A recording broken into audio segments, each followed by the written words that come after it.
دیکھیے B J پی اور ان کے جو جوکر یہاں پہ گھوم رہے ہیں ان کا کام ہی یہی ہے، ان کا کام ہے فیک نیریٹو پھیلانا۔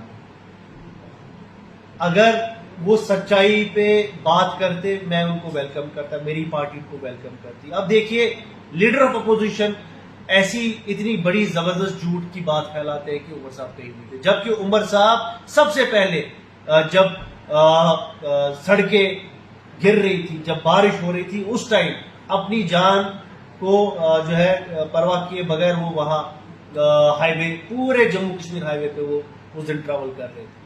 پرسوں بھی گئے، ہر دن وہ اس کا ریویو لے رہے ہیں، آج بھی اس کا ریویو لے رہے ہیں۔ تو یہ کیا فضول کی باتیں کر رہے ہیں لیڈر آف اپوزیشن؟ ان کو ریسپانسبل اسٹیٹمنٹ دینا چاہیے، ایک کانسٹیٹیوشنل پوسٹ ہے۔ اور فیک نیریٹو جو وہ تو عادت ہے بی جے پی کی، یہ بی جے پی کی پارٹی پوری کنٹری میں ایک فیکٹری بن گئی ہے ٹو پیڈل لائز، اور جموں کشمیر کی بی جے پی از نو ڈفرنٹ، وہ بھی پیڈل لائز کا بھی ہے، لیکن یہاں کے لوگ سنجیدہ ہیں اور ان کو معلوم ہے کہ کون صحیح معنوں میں لوگوں کے لیے خدمت کر رہا ہے۔ اور وہ عمر صاحب کی واحد گورنمنٹ ہے جو اس ٹائم پہ جدوجہد کر رہی ہے، چاہے وہ یہاں کی ایڈمنسٹریشن کے ساتھ ان کو کوآپریشن کی ضرورت ہو یا گورنمنٹ آف انڈیا کے ساتھ۔ آپ کو یہ بھی معلوم ہوگا کہ کس طریقے سے آفٹر عمر صاحب کی انٹرونشن کے بعد جب یونین گورنمنٹ حرکت میں آئی اور جو بلیم ہم پہ لگایا جا رہا تھا، جس کی ذمہ داری یونین گورنمنٹ کی تھی، اس کے بعد آپ دیکھیے جب گڈکری صاحب کے ساتھ ریویو میٹنگ ہوئی تو